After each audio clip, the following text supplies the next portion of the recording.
আসছে নতুন বছর, কিন্তু ক্যালেন্ডারের পাতা বদলালে কি সত্যি জীবন বদলায়?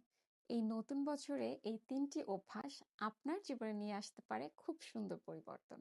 নাম্বার ওয়ান, সকালটা অন্যদের জন্য নয়, নিজের জন্য শুরু করুন। ঘুম থেকে উঠেই ফোনে অথবা কাজে চলে যাবেন না।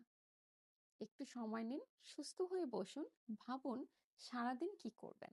দেখবেন এই 5-10 মিনিটের পূর্ব প্রস্তুতি সারা দিনটাকে সফল করতে খুব সহজ করে দেয়। দ্বিতীয় অভ্যাস হচ্ছে, সব জায়গায় হ্যাঁ বলাটা বন্ধ করুন। যেটা আপনার মানসিক চাপ বাড়ায়, যেটা আপনার সময় নষ্ট করে, সেটাকে না বলা কোনো স্বার্থপরতা নয়। এইসব অপ্রয়োজনীয় চাপ কমলে দেখবেন নিজেকে খুব হালকা লাগছে। তৃতীয় অভ্যাসটা হচ্ছে, নিজেকে প্রতিদিন 1%-এর জন্য হলেও পরিবর্তন করার চেষ্টা করুন।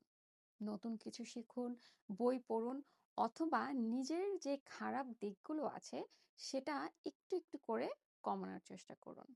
দেখবেন এই ছোট ছোট পরিবর্তনগুলো 1 বছরে অনেক বড় ফল নিয়ে আসবে। আর মনে রাখবেন, নতুন বছরে কোনো ম্যাজিক না, আমাদের ভালো অভ্যাসগুলোই আমাদের জীবন বদলে দিতে পারে।